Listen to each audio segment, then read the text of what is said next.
A few years back, I made a video on Hideous Destructor. To say that I was unprepared for what this mod was going to throw at me would be a vast understatement. Unfortunately, at the time, I lacked the will, the patience, the testicular fortitude, if you will, to stick it out and really dig deep into what makes this mod so well regarded among so many of its devotees. Understandably, after that video was released, there was a fair number of people that were, to put it mildly, unhappy with my impressions. And that reaction stuck with me, occasionally nagged in the back of my mind, ate away at something inside, so every now and again I'd return to Hideous Destructor in a genuine attempt to understand it better. But it wasn't until this past week that I finally grit my teeth and decided to go all in.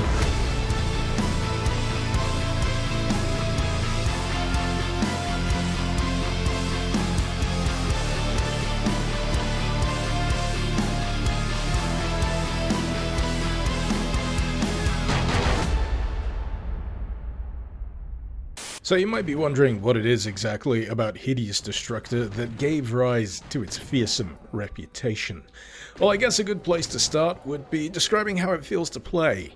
Movement right out the gate is vastly slower than what you'd normally expect from Doom. Simply crossing a room transforms from a trivial action into a weighty, purposeful trudge. You see, all your equipment here has weight. The more you carry, the slower you'll get. And while sure, you could try running to speed yourself up, you'll find that extra weight also results in faster stamina drain, leaving you a shaking, hyperventilating mess that'll have trouble lining up a straight shot afterwards. Mechanically, it's a nightmare, forcing you to put serious forethought into almost every action you make, not just in terms of movement and weight management, but even the ammunition that goes into your guns. And God forbid you take a bullet to somewhere fleshy, because when it comes down to patching yourself up, Hideous Destructor is no joke. Sure, you might survive the hit, but then you'll have to deal with the blood loss, steadily reducing your overall health and, if left untreated, will leave you a defenseless heap on the floor. Even if you attend to your wounds in a timely manner, however, it's an involved process, one that will leave you wide open to attack, and trust me when I say, even the lowliest of enemies in Hideous Destructor can be absolutely lethal. You could probably imagine my gratitude then when I discovered that Hideous Destructor now features a safer environment, somewhere just a little less hectic where you can learn and practice those essential survival skills.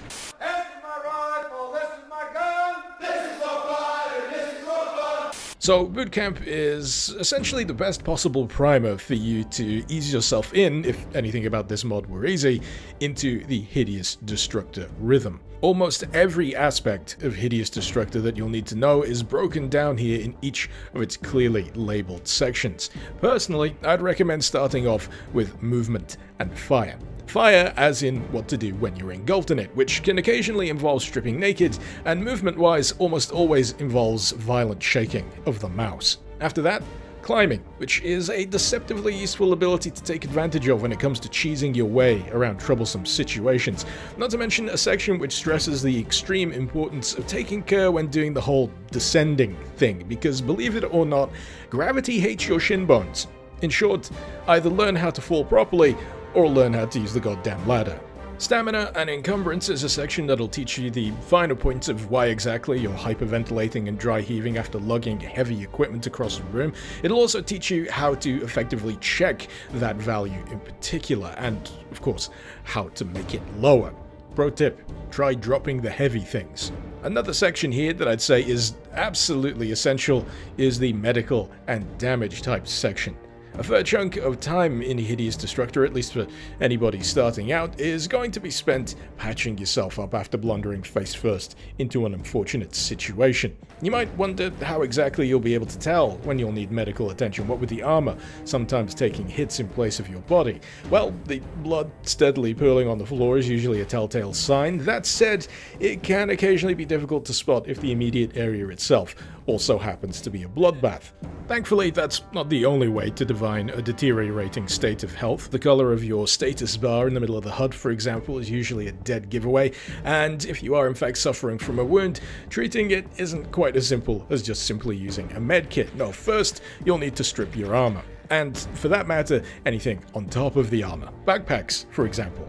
But yeah, quite the anxiety-inducing process, doubly so when you're still in the midst of battle. Some of you may die, but it's a sacrifice I am willing to make. For all the gratitude I have for BOOTCAMP, and trust me, I have a lot considering it also touches on the enemy roster, supernatural items, and the finer points of setting up grenade-based tripwires. Grenade secured. What?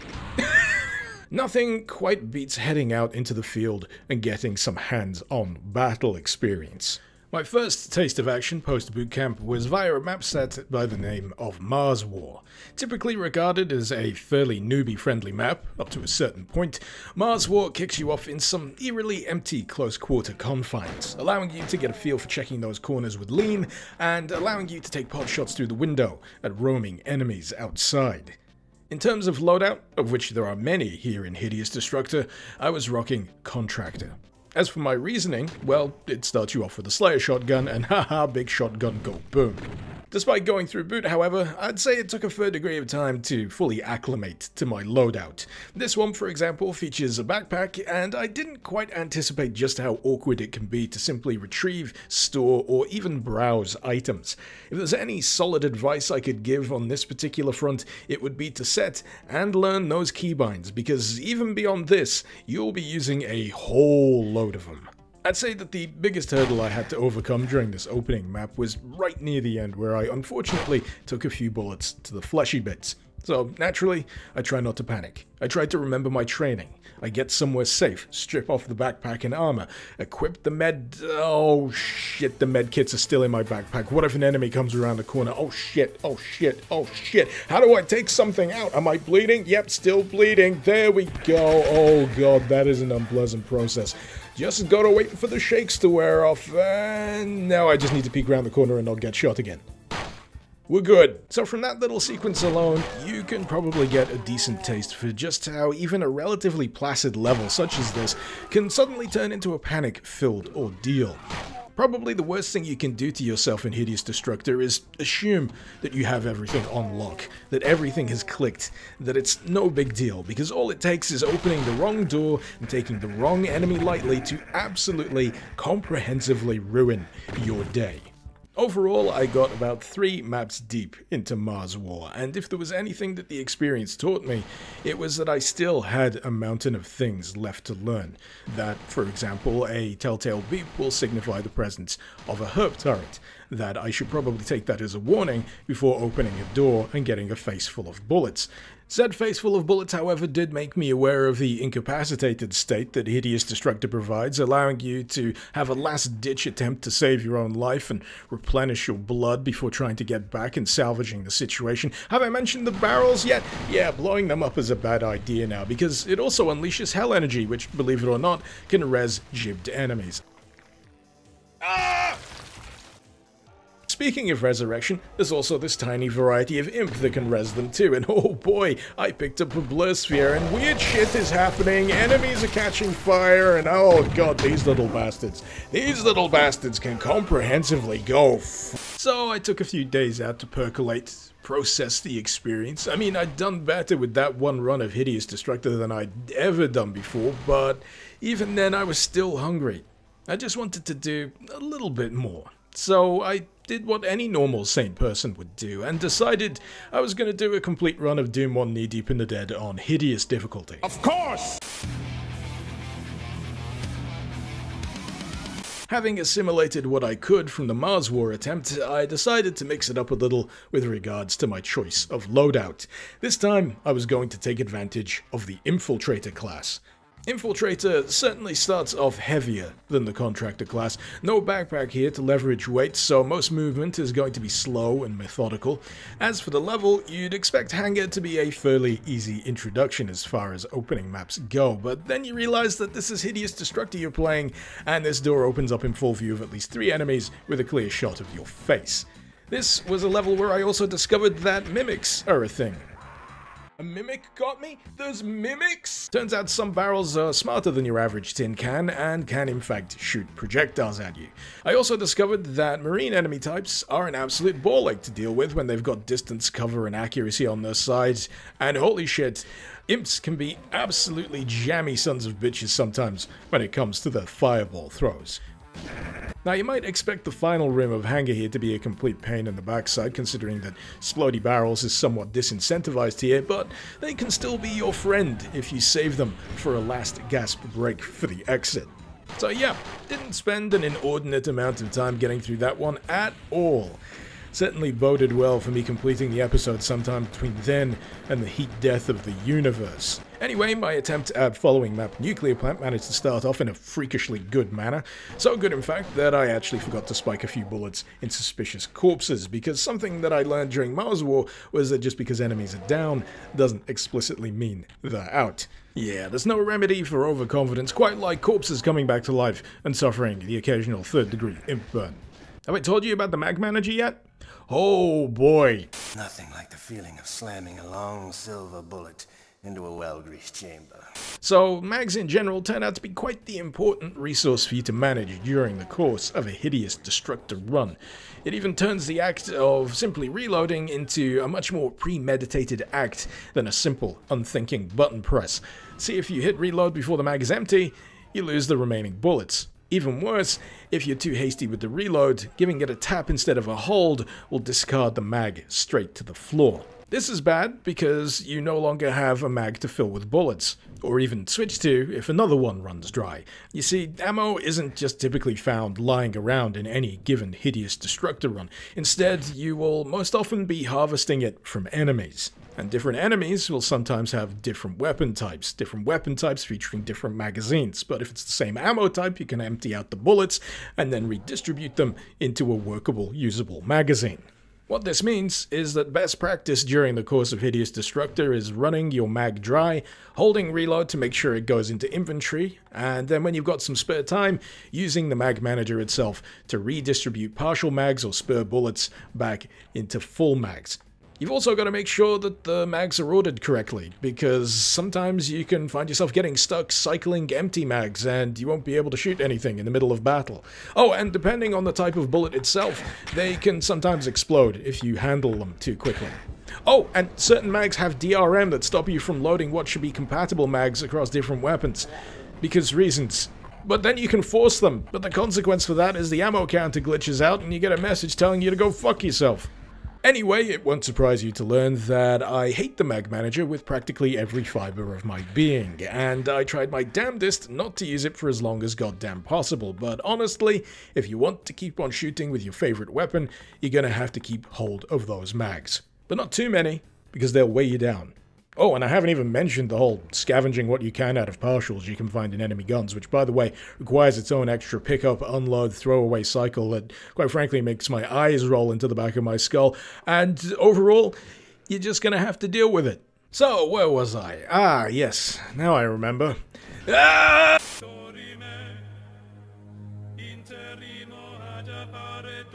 As it happened, Nuclear Plant actually contained some absurdly powerful goodies for me to play with during this run, first of which being the Thunderbuster, which I found hidden in a secret in a backpack. Turns out backpacks found in the wild during a Hideous Destructor run are essentially loot boxes containing all sorts of good stuff, and holy moly does the Thunderbuster absolutely melt. Not to mention, if you focus fire on a particular piece of the environment, it lets off an uber discharge that delivers an even bigger fat stack of AoE damage. Further to that, there's the Soul Sphere, contained in yet another secret, which does all sorts of interesting crap. Firstly, it effectively stops you bleeding. So, yeah, say goodbye to bandages. Wounds, for that matter, also manage to close up fairly swiftly over time, and strangest of all, you now periodically crap flowers. Seriously. A few other aspects that I'm only just learning now, thanks to reading up on it, actually presents a 1 in 8 chance per 60 heartbeats, because of course Hideous Destructor tracks heart rate, to cause effects like revive dead enemies as friendly, deliver mass heal radius effects, or even convert a living enemy to friendly. All of this, by the way, is fed by an ambient point system that depletes through various actions and triggered effects, and can in fact be replenished by the continual acquisition of soul spheres and chugging of blue potions. Just for the love of God, whatever you do, after mainlining blues, do not, I repeat, do not activate a blur sphere. It will end painfully. Oh yeah, I also found the chainsaw.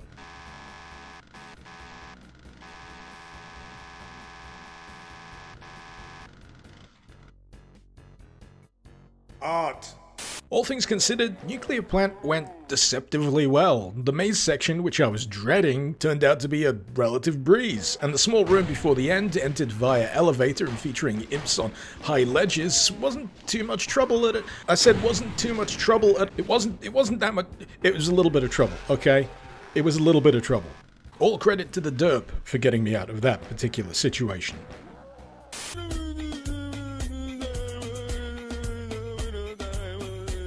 The HERP and the DERP, respectively, can prove quite terrifying when being utilized by the enemy during the course of Hideous Destructor, but on the flip side, they can also prove to be utterly invaluable when part of your very own inventory. The DERP in particular, its name standing for Defense, Engagement, Reconnaissance and Patrol Robot, is particularly handy at sending into rooms that you know are going to be full with enemies and reducing those numbers to a more, let's say, survivable quantity. As its full name implies, you can also use it to scope out potentially dangerous rooms, viewing whatever it can see, and even better, taking direct control in order to engage enemies yourself. That said, the onboard ammo capacity for this thing is fairly limited, and regretfully this of course means that no, you cannot in fact cheese entire levels using the DERP alone. The HERP, in contrast, is a much more stationary affair, its name of course standing for Heavy Engagement Rotary Platform. When placed, anything within a 90-degree viewcon in front of it is going to get a hail of bullets to the face. And personally, I've found that the HERP is really useful when facing down large groups of enemies, or at least preparing for an influx of enemies from, say, behind a door, a monster closet, or even some teleport spawns. Now, believe it or not, the DERP can in fact be wielded. It can be carried around while active, and it's not the most ideal solution. It certainly spins up a first sight slower than the likes of the Vulcanet, which, by the way, if you haven't already seen footage of it, pretty much goes. Despite the much appreciated assists from the HERP and the DERP, I have to say that the real MVP of this particular map has to be the Doorbuster. If you're wondering what it does, the clue's in the name. As for why it's the MVP, well, for one, it lets you bust clean through keycard doors, which means, haha, sod trying to do the rest of this level, which I know would be a massive pain in the ass. I mean, do you know how many enemies spill down these particular hallways? Let's check.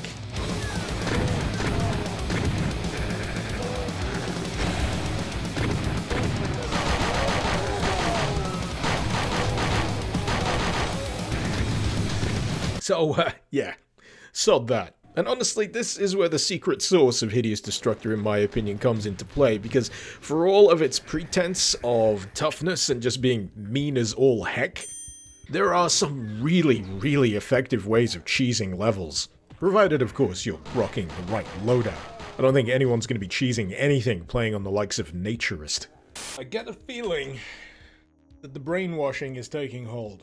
This is hard for me to say, but it's becoming enjoyable. There's a saying that if you enjoy your work, then you'll never work a day for the rest of your life. And in that same regard, some say that if you enjoy Hideous Destructor, then you may be suffering from the effects of Stockholm Syndrome. Such thoughts were certainly at the forefront of my mind as I plunged ever deeper into command control. Was I going insane? There were a few signs that I might be. But frankly, the stronger evidence pointed to the notion that I was truly beginning to click with the Milsim-esque gameplay of Hideous Destructor, adjusting myself mentally to better prepare myself for the encounters that lay before me. That said, mimics can still very much go do one. Honestly, I'll say that sometimes it's difficult to tell whether I was playing parts of Hideous Destructor for the satisfaction of having completed these various little painful sections, or out of spite for the mod itself. I mean, sure, it may sound silly when I say it out loud, but having delved into its intricacies, having applied those learnings in order to become more effective in combat, in order to keep myself alive longer, it somehow humiliates the mod, makes it feel less imposing than it once was. And that puts a smile on my face. To think that I had gotten the better of Hideous Destructor so soon, however, was hubris. Pure and simple, for whatever the Destructor giveth, the Destructor also taketh away. Oh!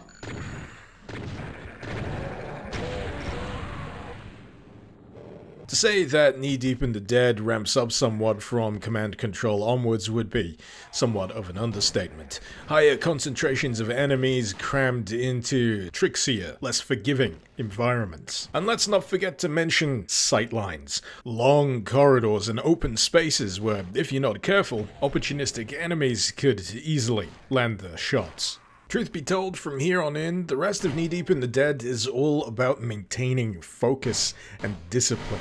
And nowhere is that more apparent than central processing, which is imposing for all the very same reasons as Phobos Lab. It's just that there's a heck of a lot more of it to get through. I will say there was one section in particular here that filled me with just utmost dread, and that was this open barrel-filled room, which normally I'd look at with relish, wondering at the possibilities in which I could chain together barrel detonations in order to take care of my enemies for me, but now barrels are very much off-limits, and trust me when I say getting through this room with those kind of restrictions is just good old-fashioned suffering. I'd love to say that the rest of the level in comparison was a walk in the park, but that would be a lie. I did find a brief bit of solace, however, by summoning my own personal army of ghosts, which, yes, is most definitely a thing, only to be thoroughly ass-blasted by the final section, which, oh god, is just a plague of unfortunate encounter setups. And this, by the way, this is not a pinky.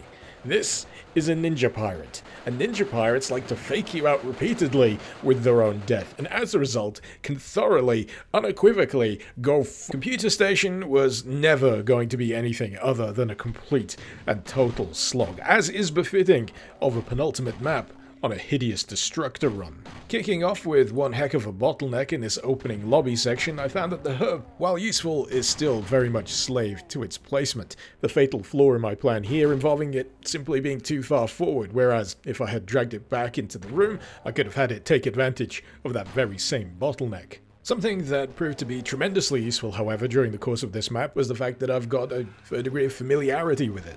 And when you combine this with the fact that I had a few remaining doorbusters, this allowed me to, once again, circumvent a few troublesome sections of the map, because, let's face it, what's the point in subjecting yourself to more pain than strictly necessary?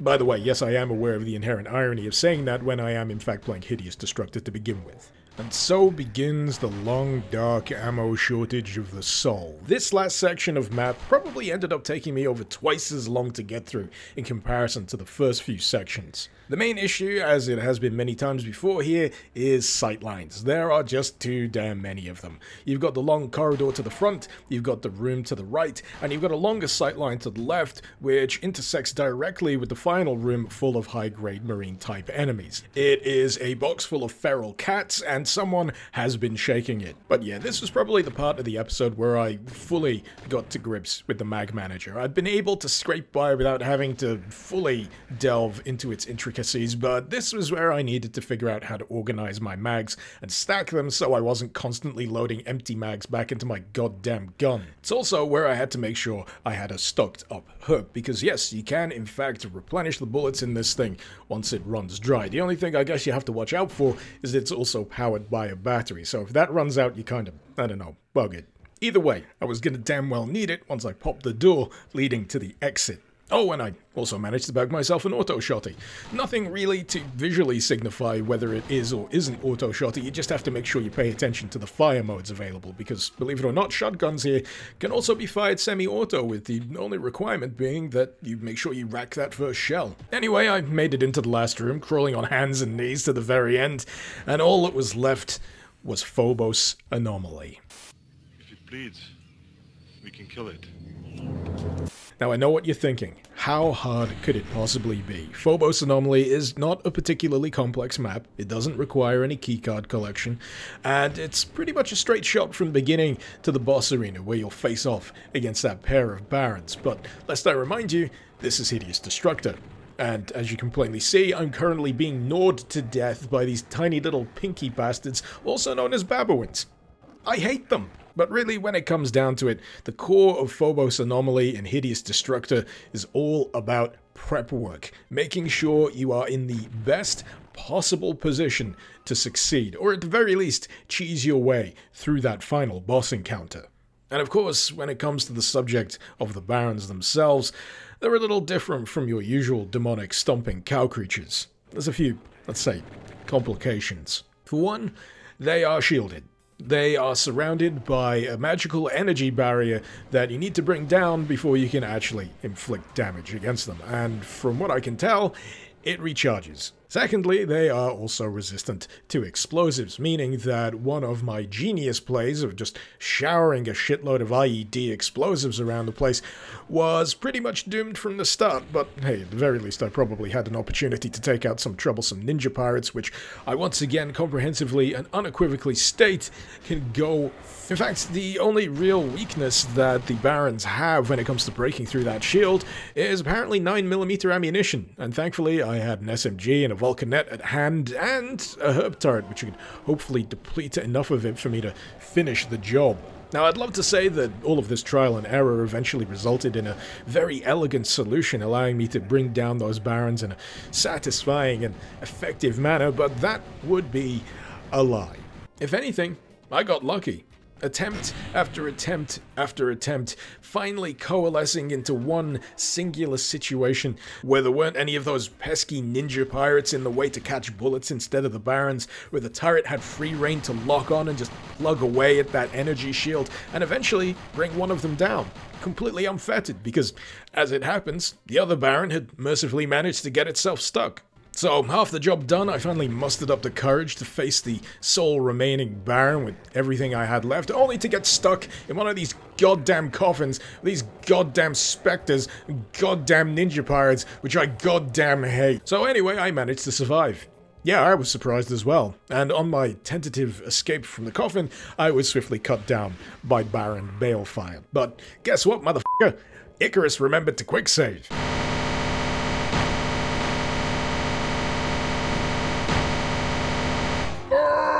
And so came to a close my journey through Knee-Deep in the Dead with Hideous Destructor. I can safely say that I emerged from this experience a changed man. No longer do I view Hideous Destructor with trepidation and fear. If anything, I now view it through the eyes of possibility, wondering just what else I could play with Hideous Destructor, what else I could conquer, and what else will give me that same buzz of satisfaction once I emerge on the other side. It's brutal, it's unforgiving, and quite frankly, it is not going to be for everyone. Honestly, I thought that was going to be the case for me, but there was just something about it, something at its very core that intrigued me. So I am very glad that I stuck it out, that I returned and gave it another shot. I mean, sometimes it just takes the right conditions for things to click. And in that regard, I've got to give serious credit to the Hideous Destructor community, because after all my bad-mouthing, after all of my dismissal of the mod, they were still more than happy to offer assistance and advice, especially during the course of the live stream, and honestly, without their encouragement, I'm not sure I would have made it as far as I actually did. So yeah, I've been converted. I like Hideous Destructor now. Who knew that this strange mix of milsim and supernatural elements would eventually get under my skin? And now that it has, I'm suddenly reminded that I have unfinished business with a map by the name of Diabolus X. We'll see how that turns out. In the meantime, I sincerely hope you've enjoyed this journey through Hideous Destructor, and if you're eager to give it a whirl for yourself, you'll find the links, as usual, in the description below. Feel free to let me know what you thought in the comments, and feel free to suggest any mods you'd like to see me cover in future editions of Doom Mod Madness. But until next time, this has been Mr. Icarus. Thank you very much for watching. Icarus out.